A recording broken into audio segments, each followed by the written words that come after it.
Welcome to Hudson Valley Unleashed, the podcast that pulls the curtain back on one of America's best-kept hidden gems and the surprising people that live here, New York's Hudson Valley. Listen each week as John, Josh, and Dave have a fun chat with national and local luminaries that will make you beg the question, what don't I know about the Hudson Valley yet? I'm Dave Leonard, former program director of WDST and co-founder of WKZE, and host of Radio Unleashed. With me is chef owner Josh Kroner, culinary creative force behind Hudson Valley's Terrapin restaurant, and comic writer, pop culture expert, and owner of the only black-owned comic book store in New York State, John Michelle. Running the show behind the scenes is Jacob Hutchins, producing the show, keeping us on point, making sure that we all have fun and sound great. I really would love to hear about the Pisces party. The fucking Pisces party. So 30 years ago, Pine Plains. Late 80s.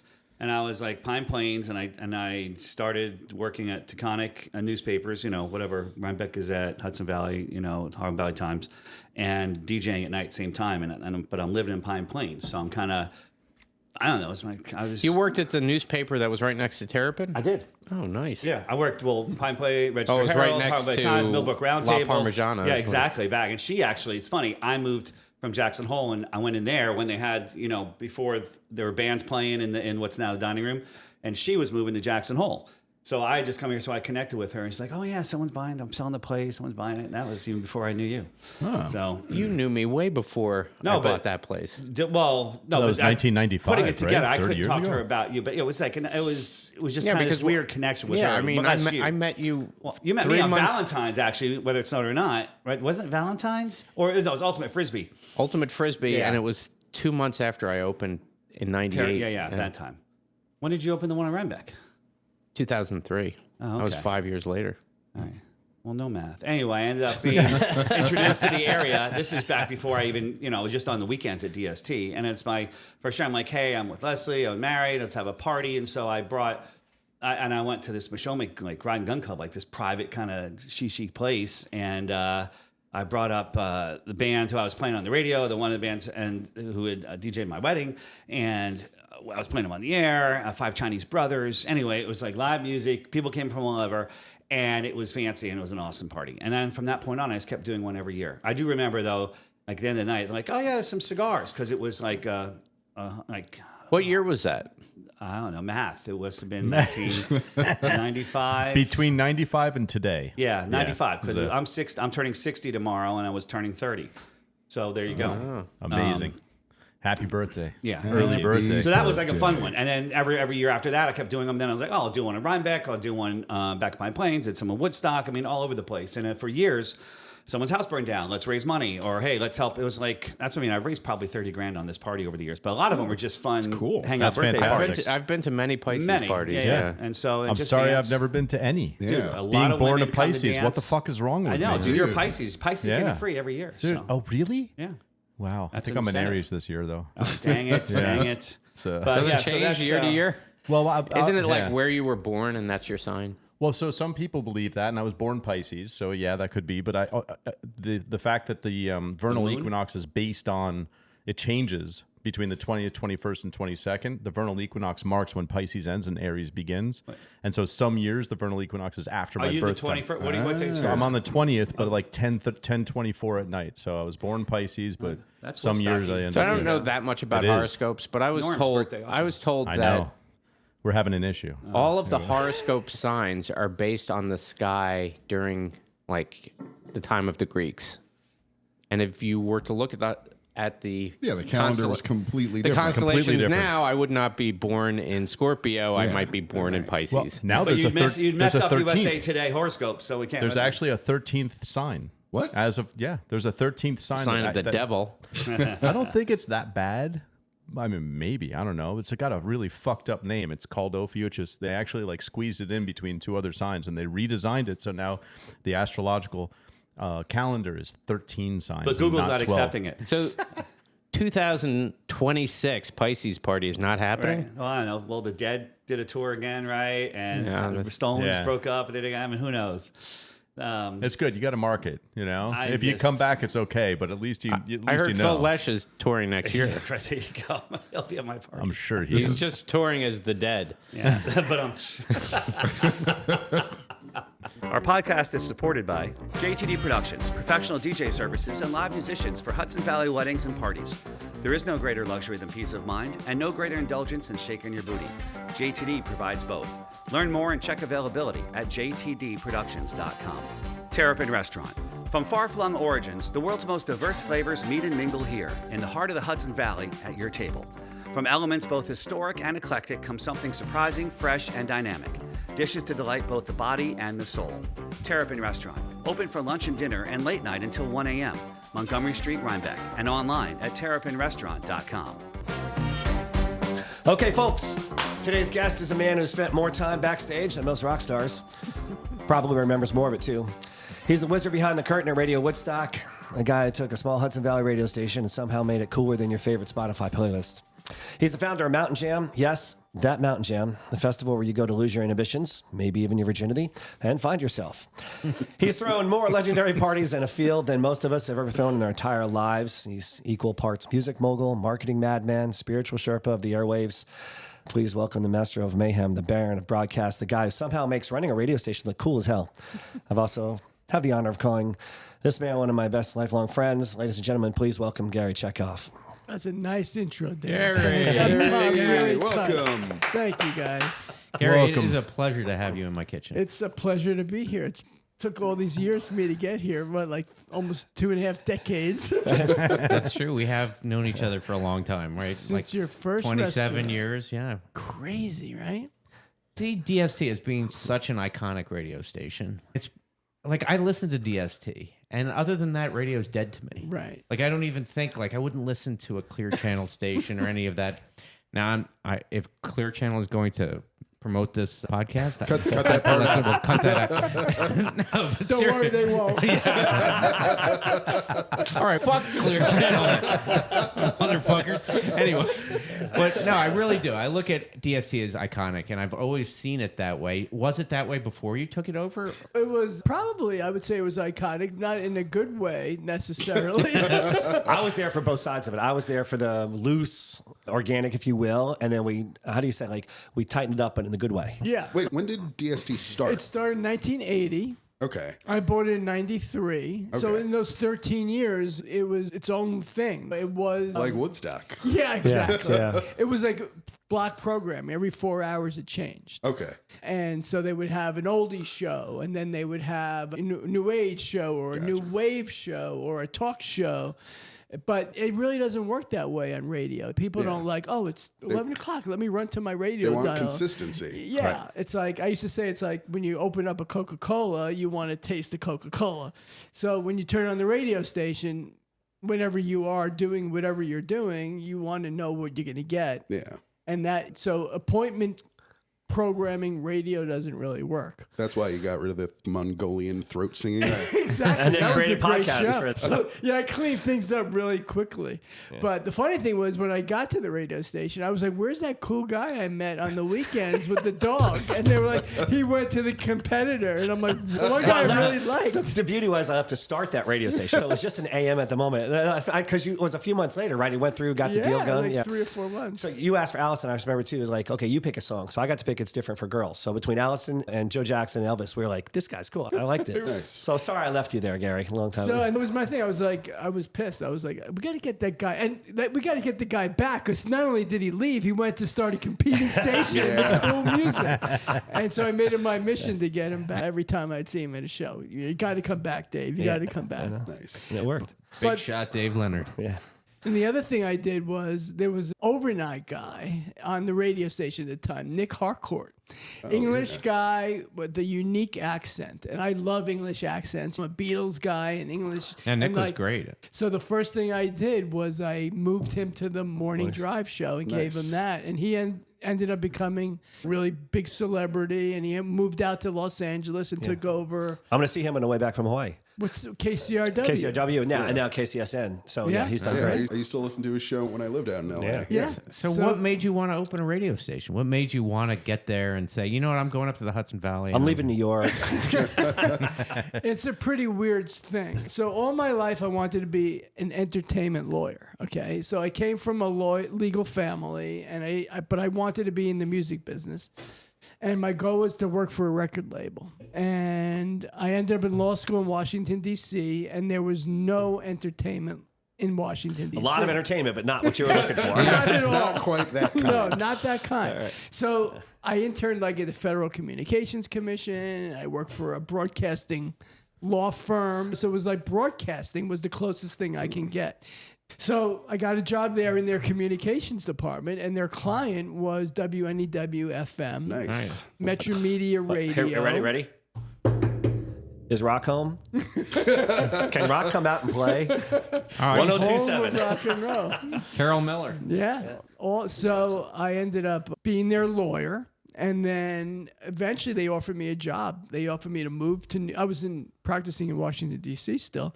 They offered me to be their in-house lawyer. So at 27 nice. years old, I moved to New York. Hells yeah. Working at WNEW-FM with Scott Muni, Carol Miller, Dave Herman, Pat St. John, and U2's coming into the studio. Pete Townsend's coming into the studio. Natalie Merchant's coming into the studio. I'm in the corner office. This is crazy. It was a $300 million radio company. I'm 27. Don't know. I'm practicing law for 2 years. I didn't know what the hell I was doing, but I was a lot smarter than all those people in the room. They're a bunch of broadcasters and rock and roll people. And I was like the smartest guy in the room at 27. And I was able to fake my way through it. And then they got bought eventually by this big guy called Robert FX Sillerman, who started... He was like a financier. He was when radio was then being bought out by big Wall Street people. It was like the era of junk bonds, and Wall Street was taking over, and deregulation was happening with Ronald Reagan, and you could buy as many stations as you want. So these big companies were buying radio, and he was rolling up hundreds of stations. I worked for him for 5 years, learned how to buy a station, and I missed being in a radio station. I missed all those rock and roll moments, and I didn't want to just be a corporate lawyer pushing paper, buying and selling stations. I found out that the station up in Woodstock was for sale, WDST, and I called the guy up, and everything worked out. Like, we made a deal really quickly, and I remember at the time I was married to Nancy, and I said, "Hey, you want to move to the country?" I remember there was like 10 seconds of silence. And it was like, which country? So she was suburban. I grew up in Long Island. She was New Jersey. We had lived in the city. So let's try the country. So it was an experiment, and we came up to Woodstock. It was crazy. And we bought the station. And I was back in radio and back in rock and roll, and the rest is history. Nice, but we had to change Well, it's everything. true. We want to get into Okay, we can get into. So we wanted to change everything. From block programming didn't work, so we were just the first like modern rock radio station. We went to that modern rock. What started which happening? fits for Woodstock. It's almost like a no-brainer. Yes and no. It was the hottest format at the time, right? Alternative, modern rock was all the cool stuff. Woodstock really is not anything specific. That is true. So and everyone was like, "This guy's ruining the radio station," because we didn't play some of the older stuff. We started to be exclusive. We had a format. Yeah. And what I learned was that even though that was the cutting edge and that was what was happening in the rest of the world, this station really needed to represent Woodstock. Yeah. And that means it had to be almost like a free-form radio station. Anything could be played. So you could go from the band and the Beatles to Elvis Costello Unleashed. to Alanis Morissette. Unleashed. Yeah, That must have been great as a DJ. Oh, Freedom. beautiful. This is funny because before you got there, we started to happen. I remember because I was showing up and it was classical every Sunday, like for 8 hours, 10 hours, whatever that was. And they're like, "Dave, we're going to try to move some of this away." Was this with you or a little bit prior? I think it was prior. So I was on during the mornings and switched over. And they're like, "Okay, Dave, we're going to put you on and we're going to take off classical, only give them 2 hours." And I was on the air and I was good. And I get hate calls left and right. They're like, "What do you know? But you're a good DJ. We like what you're playing, but we want our husband back." It's classical. So it's really hard to get that kind of Angry old people. Yeah, just people want what they wanted. But Woodstock, to me, new music. It doesn't matter if it's Crosby, Stills and Nash then or Mumford and Sons or whatever it is. It's always being ahead of the curve and like bringing it all in.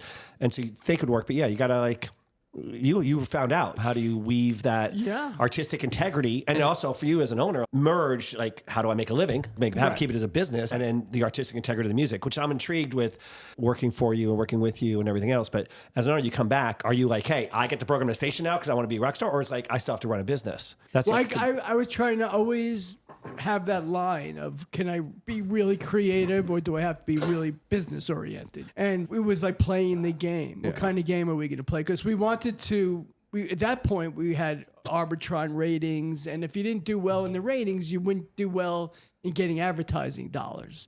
We just learned. I was really learning, like, how do we bridge this gap between being this really creative, cool radio station and still getting ratings that could make us competitive, that we could survive by getting advertising dollars. And it wasn't really for many years where I figured it out. And what happened was another radio station became available for sale, 96.9. And so I got that. That was another thing. I just got this lucky break where this guy sold me a radio station for $20,000 down. Shit. $20,000 down, and there it is. Whoa. That's the jacket. Wow. $20,000 down, $380,000 in a promissory note. Yeah. And so we simulcast WDST on this other station because the 100.1 signal wasn't strong enough to reach Poughkeepsie and southern Poughkeepsie, where most of the Arbitron diaries were. So we never really did well in the diary system because they were measuring people south of us that we didn't really reach. So we had 96.9. And we were doing really well in the ratings, and then Oh wait, I think I do remember that. it was a crazy simulcast, and then we did really well, and things were doing really well, and then I just remember at that time I was getting divorced, and I needed money. I'm going to divorce myself from the station, from my wife. And I needed money, and I owed all these investors from buying the station to begin with. I owed them a lot of money, and it was like, and someone offered me to buy 96.9, and I ended up selling them that station. I'm tearing up. I still. remember you were always upset. I made a lot of money from it, Yeah. But then you couldn't broadcast into Poughkeepsie any longer. but I took the money and I improved the signal on 100.1. I was able to improve it slightly. How do you do that? You You have get- money to bribe the FCC lawyers that you do. Something like that. You know, Another you 10 pay feet. for an engineering study and do those, whether it was another 10 feet or directionalize it. And we had all this interesting. But the other crazy thing was I thought the internet was going to be the next big thing, and that we could broadcast on the internet and go national. And my dream was to have. I changed WDST to Radio Woodstock because it was a lot catchier. I used to say nobody remembers 4 consonants, WDST, if you never heard it before. So Radio Woodstock, and we started broadcasting on the internet. We were one of the first radio stations ever to broadcast on the internet. I think it was like number That's 12. awesome. I remember when all of them started doing it. It's I can listen to what they're playing in LA right now. How which cool weird. is that? Yeah. That was my dream. I used to say, how is it I have this radio station or you have a product that you can only reach a certain area. Like I used to say, so if I had a can of peas and I was only able to sell it between this area and this area, like how it just handcuffs So you. obviously we can still do that. We can still stream WDST if we want to. But I feel like there's so many options now when you're in front of a streaming thing, whether you're going to go on Sirius and listen to a station or whether you're going to go onto any website around the country. But the thing about having a local station where you just turn on your radio and it's there, and that's why I listen to DST. Right. Like when I'm going to listen to DST, I just want to turn it on and see what's on.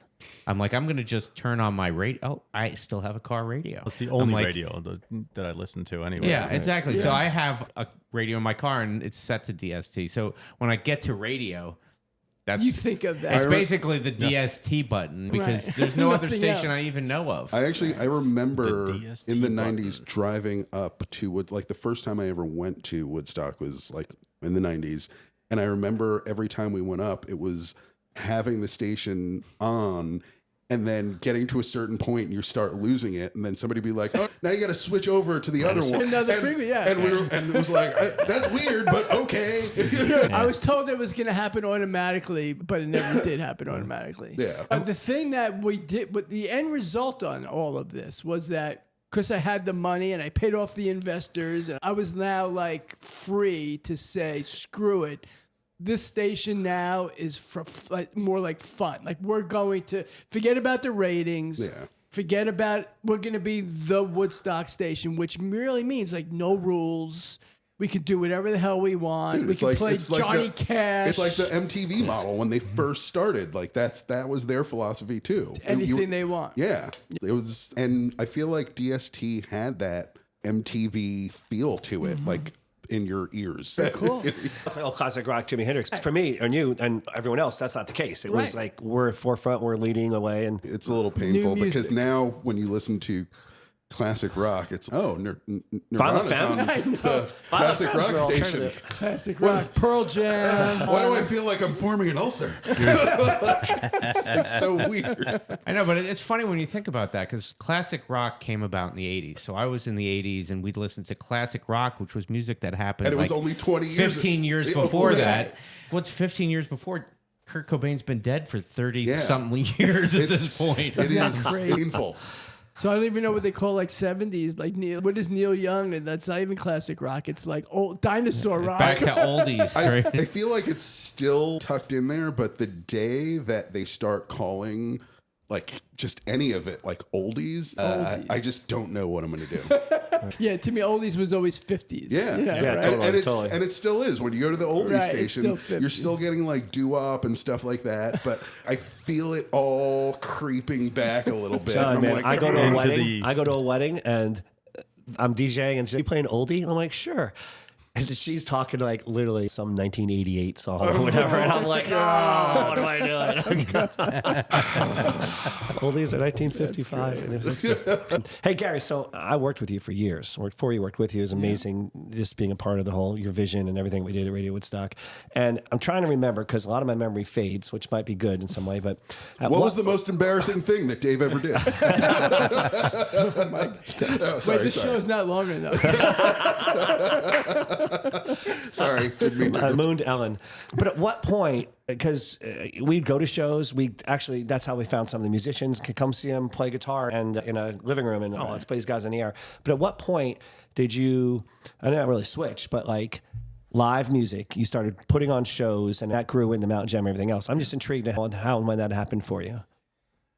I think it was that this is so old. This is such a traditional radio story. But the thing about stations like ours is we would get the band, like we would be the first station to play the band. But then the band would get really big, and then the bigger rock and roll station, like Would play 'em, PDH, would end up playing them, and then the band would come to town. And they'd get the show. And it would be like WPDH presents Pearl Jam or something. And be like, wait a minute, for the first 2 years, we broke the band. So we would never be on the big platform and the big venue. I mean, like the Mid-Hudson Civic Center was the big venue. So I was like, how do we get to announce the band and be in front of 3,000 people?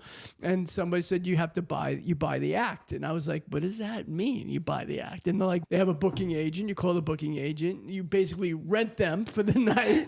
You go to the venue and you rent the venue and you advertise it, sell tickets, and that's how you get the show. You become a concert promoter. Exactly. That's what it is. I didn't even know what the hell. Well defined. You become Quincy Jones. So you've been pretty much just learning all these years. Exactly. And I was like, so the Indigo Girls was the band that we actually put on at the Love Mid-Hudson, and it sold out. And I was like, as long as I don't lose too much money, I'm happy, because it's a marketing thing, the station in front of 3,000 people. And we made money. I got to meet the Indigo Girls. All my friends came out. We had a great time. It was like, wait a minute, this is really too good to be true. I get to meet the band, party with the band, have a good time with my friends, and make money. Sign me up. So we ended up doing more shows. It was 2005, and it was the radio station's 25th anniversary. And I was like, we need to do a big concert outside. And that was because when I grew up in Long Island, WLIR was my hometown station. Oh, yeah, baby. Oh. And WNEW was my other station. Yeah. And they would each have summer concert series. LIR was at Belmont Park. NEW was at Central Park. My high school friends and I would go to all these shows with our picnic blankets and our... Which you're still doing to this day. sort of. And we ended up looking at different outdoor venues. Hunter Mountain came up in play. They welcomed us, made us a deal we couldn't refuse. We did a concert that year with Government Mule, Robert Randolph, Medeski Martin, and Wood, and Xavier Rudd. Nice. And But this was not like a separate entity. This was still DST or Radio Woodstock doing your thing. And 3,000 people came out. It was a success. It made money. And then I was like, that was great. And then everyone was like, you can do this again next year? And I was like, what? No, this was the 25th anniversary. And they're like, what do you mean you're not going to do this again? This was so successful. And was it called Mountain Jam at that point? It was only called Mountain Jam because this guy, Marty Leffer, who is a real character in town in Woodstock, you have to name your festival. And I was like, what's the 25th anniversary festival? He goes, no, you need a name. You're on a mountain. How about Mountain? I think he actually came out with it. How about Mountain Jam? Like after the Allman Brothers song. And I was like, yeah, it's a cool name. Okay, it's called Mountain Jam. And so it's a good thing we did because the next year we ended up doing 2 days and we added camping. And then the next year we did 3 days and added camping. Every year it got more people. 5,000 the second year, 10,000 the third year. We had Phil Lesh. And now a short break. HV Builders. Ready to transform your space? Whether it's sleek modern or a timeless classic, HV Builders in Rhinebeck, New York is your go-to boutique construction company. With a focus on quality craftsmanship, personalized service, and attention to detail, HV Builders brings your vision to life with care and precision. Find out more at hvbuilders.com or call us at 845-901-9025. That's 845-901-9025. Mega Brain Comics, located in the Hudson Valley's Red Hook, New York, is the only black-owned comic book store in New York State. They cater to local and online customers with a deep focus on historically underrepresented folks in the LGBTQIA and BIPOC communities, as well as girls and women, people with disabilities, and the uniquely neurodivergent. Comic shops are an endangered species, and Mega Brain would appreciate any purchase you can make on their website, but also strongly encourage you to seek out and visit the closest comic book shop to your home and show them some support too. Find them at megabraincomics.com and also on Instagram at megabraincomics and on Blue Sky at megabrain.bsky.social. Okay, I gotta ask. That's amazing. Who's the person or the band that you were like, holy shit, how am I actually involved with this right now? Yeah, that's a good one. I think the first one was the Allman Brothers. When I got the Allman Brothers, I was like, this is crazy. Because I just grew up listening to them all the time. First, it started with them, I'm on stage, they're playing, and I was like, this is just incredible. But then it grew to be Robert Plant. Nice. And then the last amazing artist I had, which is really touching, was Tom Petty, right before he died. wow. Yeah. I remember that. That was it. And so I was always pinching myself. This is incredible. And in my head, it was like, all right, who else is left that I would want to get here more than anything? And it was always Paul McCartney. And I'm like, but that's not going to happen. Not at Hunter Mountain with 15,000 people. Tom Petty's performance at the concert for George Harrison's, that's one of my favorite parts of that movie. It's almost like you can hear them saying, bring out the Americans, and like Tom Petty and like just sidles out, and it's like one of the coolest performances. I love that cool. that it's moment. Amazing. Yeah. I love that. I'm just curious too, because all these things that we know of, the radio and the shows and everything else, but you're doing it behind the scenes. Did you run into issues where I'm running a radio station? No, I'm running the concert promotions. Like, how do you balance Gary Chetkof in like your artistic desires and all that stuff, plus making money and just presenting these things? And do you have a passion, like one more than the other? Or like, where are you today? It's a bit schizophrenic, but today I'm in a really good place. But back then, it was hard between the radio station and Mountain Jam. Mountain Jam, ironically, Mountain Jam in its heyday was making more profit than the radio station. Oh. But I always loved the radio station because it was like my first child, and it's steady. It's like, Josh, you know this, but running a restaurant, you have your staff, and they become family. So the radio station was the steady thing that with the same Like people. kept you grounded. Yeah, it kept me grounded. Mountain Jam, every year you start over again. Yeah. Because you have to book the festival. And that's the hardest thing, is that you you start from scratch. It's like, all right, who are we going to get this year? And all the bands you want to get, you don't get what you want. You have to. It's like my fantasy football draft. It's like I'm there. Sometimes you get who you want. Sometimes you don't. There's a lot more bands I probably didn't get that I've gotten that I want. So that was hard. And then over the years, the radio station, I hired a general manager. So the station kind of runs on its own. And I'm like the godfather. Again, probably more like you, Josh. You just pop in, pop out, make sure everything's working good. I like to think that I'm always on the line. Or actually, I like people to think that. That's the beauty of the It's kind of like There's the a sleight of card- hand, but I'm really in You got to get a Japan. cardboard cutout and just pop it up at the window. Yeah, now. exactly. I like that I came up with this, but you guys live it. What, succeed because of me, don't be dependent on me.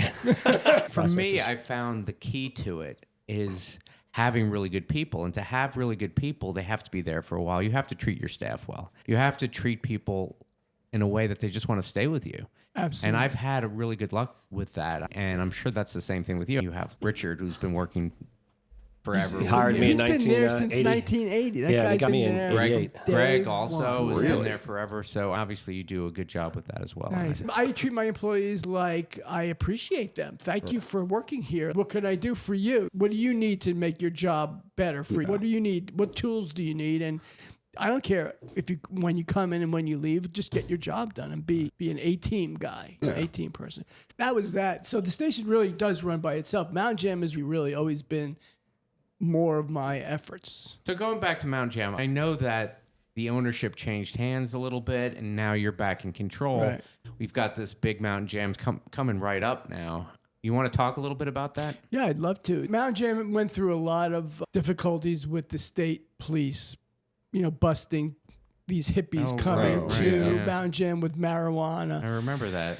By the way, the first thing I did with this festival is I made it a cannabis-friendly festival. Yeah. Very nice. Full circle in your face. Now it's legal, but so they made it really hard, and they took the fun out of it, and they really just dampened the enthusiasm. It was hard, but there was a court even in Mountain Jam. They would arrest people, bring them down to a court, a makeshift courtroom, tell them the ATM was there, pay the fine. It was horrible. So I ended up having to find like a big brother, which was a big company to come in and help me with it. I couldn't compete. Plus, Mountain Jam takes place at Hunter Mountain, which was between SPAC, Saratoga Performing Arts Center, up north, and Bethel Woods. And Live Nation controls both of those. And they started screwing with me. They started booking like Dave Matthews and Fish during Mountain Jam weekend. So I was getting squashed. They're so fucked up. Oh, God. So I was like, all right, I need help. And at the same time, we knew that the weekend after Mountain Jam, we should do another festival. Because you build this big city with stage and portalets and fencing, and this whole infrastructure gets built, tents, and then you rip it down. And I was like, why don't we just do another festival? And what's the opposite of Mountain Jam? It was country festival. Oh. And we live in the Hudson Valley, so it's, your blue states and your red states. You got cannabis here and Bud Light sponsor over here. The total opposite. But I hate country music. I don't know anything about country music. Cut that out. Don't worry. Can we have you say I love country music? Just for country music. Thank you. I'll stick that right in there. Just a good old boy. I like it a lot better now because it's changed a lot. Country music is really now, it's like rock and roll. It's very fine line. Chris Stapleton. We got Emmett Brothers, or these other guys who have Americana-ish. 20 years ago, it was a whole different thing. So, Chris Christopherson and Merle Haggard and all those guys. Exactly. So we partnered with Town Square Media, which was a radio company that has country music stations. And then they ended up taking 51%. They told me they would only take 49%. This sounds like my divorce. Exactly. Child support. How much are we taking? That actually sounds just like your divorce. So I worked with them for 8 years. The Country Festival was a very successful thing, but it started overshadowing Mountain Jam at that point. And they didn't really like the hippies anymore at Mountain Jam.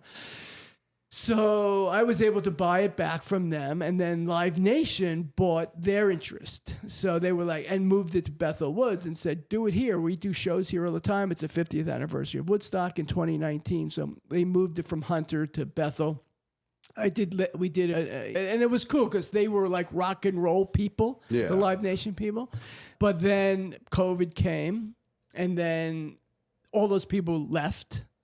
And then after. And you're the smartest one in the room again. Now we rebuild.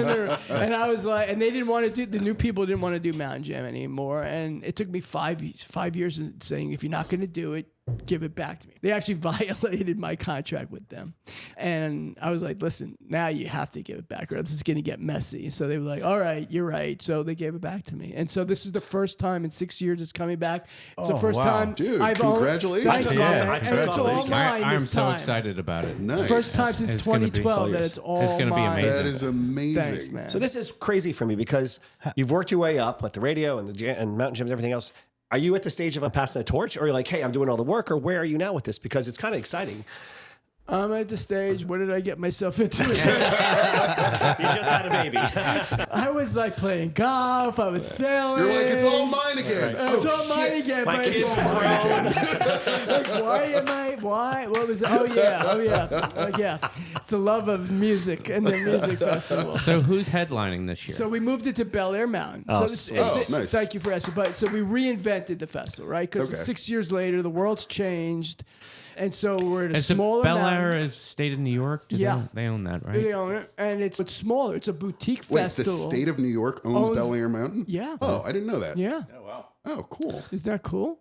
And so and the facilities are beautiful. It's really kept up really nice. And so we decided to do a boutique festival with major festival talent. So the talent budget is the same as it always was at Hunter Mountain, but we're selling half as many tickets. Nice. And it's all about giving people like ourselves or people who go to festivals who've had bad experiences like breathing room, space, Yeah. one stage instead of 3 stages. You're not running to see an act in here and, you got 30 minutes before the other act. That's great. No overlapping. Yeah. It's just mellow, easy. So this is geared convenient. towards me, not the millennial or whatever. No, I think everybody Yeah, is 'cause the over acts the look big great. festivals. Yeah, so I'm wondering, me getting sober, was I ahead of the curve, or this is all going on now? yeah, It's you're like- ahead of the curve. You're ahead of the curve. People aren't drinking anymore. Yeah, it's crazy. People don't party like they used to. No, and I mean, everything my closes kids are early. like, Yeah. nobody really hangs out and parties till 2 in My the kids morning. smell. They don't smoke weed. Yeah. Despite what I grow. I thought everyone smokes weed, right? My daughter, who I just had dinner with at Terrapin, just told me that she ordered a mocktail somewhere and it was as expensive as a cocktail. Oh, yeah. Yep. And I'm like, what? So, anyway, to answer your question, we have an amazing lineup. It just happens. And are you picking those bands? Are you still keeping that in your periphery? Yeah. So we have Krungbin headlining Friday. It's not a traditional jam band. We have I our love 3 that. headliners are all young, up and coming, Oh, nice. in their prime bands, which is refreshing for me 'cause as a new music lover. We talked about Allman Brothers, Robert Yeah. Plant, and Tom Petty. But that was Classic then. That rock. was then. Right. And now it's like new, it's all new energy and new Yeah. people in their prime. And I think there's something cool about bands in Gary, their prime. you are the Lorne Michaels of radio. There you go. I'll be doing this at 50 years in. So Krugman's Friday night headliner, and then Saturday is Mount Joy, and then Sunday is they're Goose, who's the hottest well. jam band. Nice. So it's very diverse, and we have great bands before them. Michael Frantis, he's like the only holdover from past. Yeah, that's Mountain. where Is it still, it's not still 4 days or no? 3. 3 days. 3 Oh, days. Yeah. 3 Nice. days. They're still camping. Nice. So we are recording this a little bit ahead of the schedule, but hopefully there's still tickets available. Obviously, this is going to be a hot show, so I would definitely get on it if you're listening to this and you want to get tickets, because sounds like a great lineup. Sounds Yeah, like it's going to be thanks. amazing, Thanks. especially to be able to go up there to Bel Air. Yeah. great spot. It's beautiful. You're in the mountains with mountain views, and they have a gondola ride. We have this cannabis village. We have a lot of art. We have a really cool interactive art. So if I'm listening nice. to this and I want to get tickets, where do I go? you go to mountainjamfestival.com. Nice.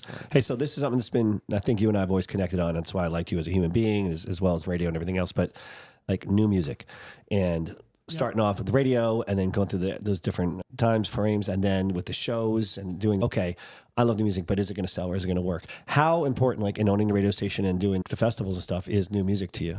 It's probably the most important thing to me, because I think that's what music is about. It's about now. It's about contemporary. Like older stuff brings you back, makes you think. It's amazing how music transports you, right? You hear a song and you think about, oh, it's the first time I kissed a girl, or I had dinner with my family at this, my wedding song. But to see bands that are just trying to make it, they're the next superstars. And to see them also in their prime years or struggling, they're also nicer people. They're grateful that they're getting airplay. They're not like these older bands that have been through the mill and don't care anymore, and they've done 10,000 interviews. They're excited. They're especially appreciative. since they were like the older folks were probably taken advantage of in the most horrible ways. Exactly. So that just cranks it up to them. They're cranky. The older folks are cranky. I always think that's been the challenge for me always is playing the new music. But I have old fuddy-duddy type friends who are even younger, older. It's like, how do I say, okay, let's this? And I think I've, like with you, of course, but with listeners, connected with those who are like, hey, I want to be turned on to something new. I want this. Because there are people stuck in the mud. And it's like, how do you bring them along? And whether that's programming a station, mixing songs in, or doing a show, or getting them out there. But it's been a challenging thing, but it's also like this lifeblood of the industry and art in itself. So that's where you sacrifice money because it's not safe. It's like movie studios. Instead of doing the 10th sequel to a Marvel superhero, going out and making an artistic picture. Yeah. That's what it is when you go for new music. It's something that's why most stations don't do it. Radio stations don't do it. Most festivals don't do it. But I think the mixing of the old and the new, there's an art behind it. You want to turn people on who might not be so open-minded, but you can put the Black Keys on and then put Zeppelin. I was gonna say Josh was always a big Arctic Monkey fan. Right? Oh, nice. So he turned me on to them. He's actually Nice, one of the baby. first ones to turn me on. So you could have Arctic Monkey next to Robert Plant or Black Keys and turn people on to that. Yeah. Nice. Yeah. That's funny. The Arctic Monkeys now are like this well-established. It's crazy. Yeah, it's crazy. Playing the kicks. Monty loves them, by the way. Oh, they're great. I can't believe Monty's following your footsteps, George, and Washington and everything else. I didn't realize that. So Yeah. Wait, It's kinda who's cool. Monty? My son. we always like to, 22-year-old. Oh, how we many always kids do you like have? to 3. Oh, nice. try to pull us back to the Hudson Valley at the end, and we have 3 questions that we ask all of our Okay. guests. Now, the first question that I'm going to ask you, the obvious answer is Mountain Jam. What's the best festival you've ever been to? It's basically because the Hudson Valley has so many great events, and obviously Mountain Jam is one of the great events. But other than Mountain Jam, what event would you say that you really like to go to or that you look forward to every year? That's not what question I thought you were going to ask me. The thing that blew my mind away was Woodstock 94. Oh, Just so you know. So I was up here just 1 year when that 25th anniversary. That was actually the third Insority. question we were going to ask. All right, so we can edit this. The thing I love the most, it's my 2 favorite venues in the Hudson Valley are going to shows at the Bardavon.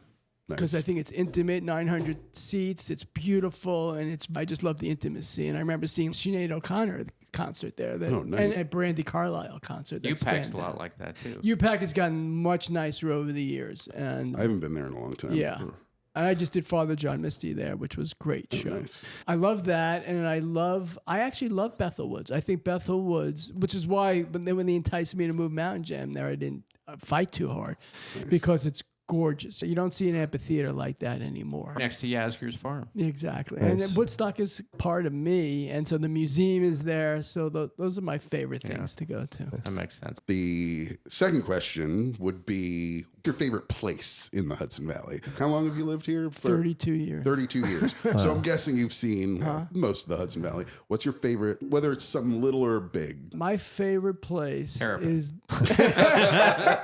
Mountain Jam and Terrapin. It's my favorite restaurant. I'm not just saying that because I'm in Josh's living room working.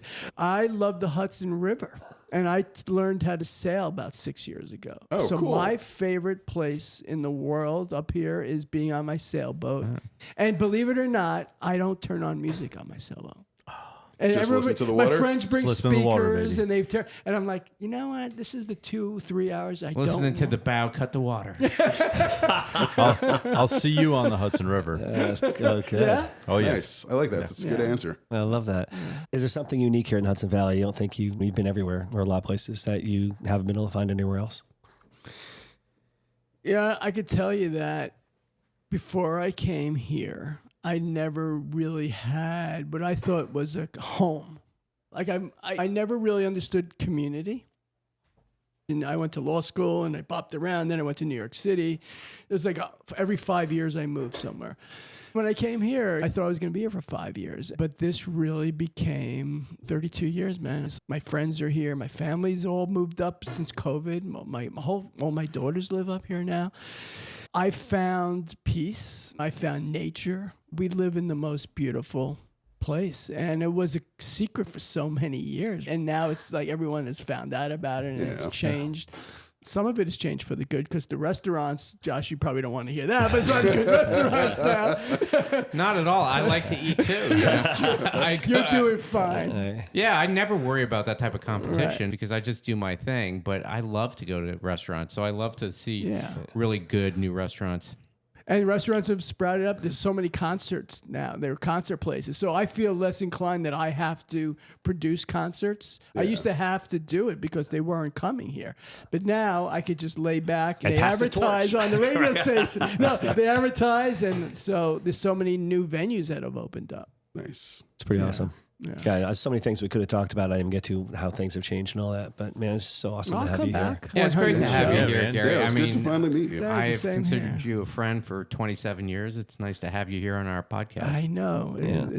You've done amazing things. I'm so proud of what you've done too up here, Josh. Yeah. And I tell everybody, it's always been my favorite. Your restaurant. Well, our timelines are pretty similar. You started 5 years before me. That same thing where we're both growing in the Hudson Valley, and it's been a great place to have a business. It's been a great place to have a business.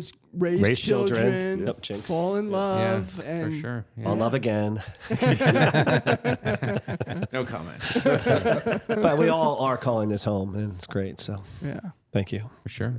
Thanks for coming. You want to do a little outro? Thanks for listening and spending time with us on Hudson Valley Unleashed. And thanks to our producer, Jacob Hutchings. Look for a new podcast every Tuesday, and all our shows are available on Apple Music, iHeart, and Spotify. Follow us on Instagram and Blue Sky, and feel free to email us at info@hudsonvalleyunleashed.com with any comments, questions, or suggestions. And thanks to our guest, Gary Chetkof. Great to have you here. For Josh Kroner, John Michelle, and Jacob Hutchings, I'm Dave Leonard saying goodbye. And until next time, stay unleashed. All right. Good show, Gary. Thanks, guys. Great. Dude, that was awesome. Can I explain it?